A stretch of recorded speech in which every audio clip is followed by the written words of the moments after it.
என் பெயர் சுதன். நான் எடுத்துக்கொண்ட தலைப்பு கோடைக்கால விடுமுறை.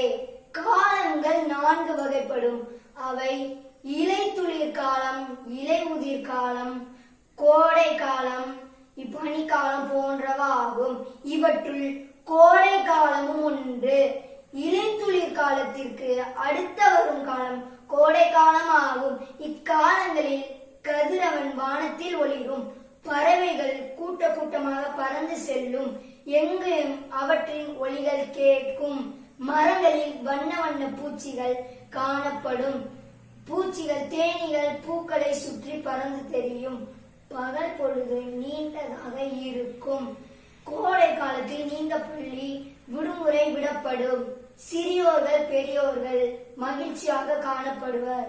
பூங்காவிற்கு சென்று விளையாடுவர். வேற நாடுகளுக்கு சில சுற்றுலா செல்வார்கள். பொருட்கள் வாங்கி நீந்திவார்கள். சிறுவர்கள் மணல் வீடு கட்டி விளையாடுவார்கள். இக்காலங்களில் கதிரவனின் வெப்பம் கூடுதலாக இருக்கும் என்பதால் தண்ணீர், பழச்சாறு போன்றவற்றை குடிப்பது அவசியம். நீர்ச்சத்துள்ள பழங்களை குடிப்பது நல்லது. நன்றி.